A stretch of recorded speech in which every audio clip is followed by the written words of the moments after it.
क्या आपने कभी सोचा है कि हमें अचानक छींक क्यों आती है? धूल, पोलन, स्मोक, परफ्यूम या कभी-कभी बिना किसी वजह के भी हमें छींक आ जाती है। लेकिन छींक सिर्फ एक आवाज़ नहीं है, यह हमारे शरीर का एक ऑटोमेटिक डिफेंस मैकेनिज्म है।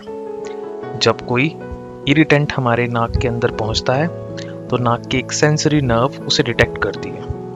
यह नर्व तुरंत दिमाग को सिग्नल भेजती है। इसके बाद ब्रेनस्टेम एक रिफ्लेक्ट एक्टिवेट करता है और शरीर की कई मसल्स एक साथ काम करने लगती हैं। हम गहरी सांस लेते हैं, फिर चेस्ट और पेट की मसल्स प्रेशर बनाती है और अचानक हवा बहुत तेज से नाक और मुंह से बाहर निकलती है। इस प्रोसेस के दौरान म्यूकस और कुछ इरिटेंट्स भी बाहर निकल सकते हैं, यानी शरीर का मैसेज सीधा है, यह चीज नाक में नहीं जानी चाहिए, इसे बाहर निकालो।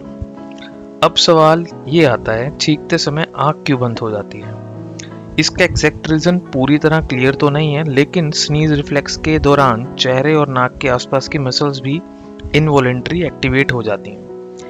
इसलिए कई लोगों की आंखें अपने आप बंद हो जाती हैं।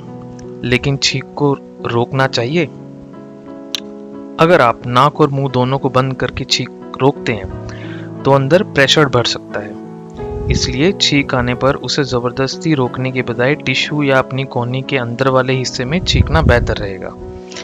और अगर आपको धूल या पोलन के संपर्क में बार बार छींक आती है, तो यह एलर्जी का संकेत भी हो सकता है। तो अगली बार जब आपको छींक आए, याद रखिए आपका शरीर कोई रैंडम रिएक्शन नहीं कर रहा। नाक ने इरिटेंट डिटेक्ट किया, दिमाग को सिग्नल भेजा और शरीर ने मिलकर उसे बाहर निकालने की कोशिश की। एक छोटी सी छींक के पीछे हमारे शरीर का पूरा डिफेंस सिस्टम काम करता है।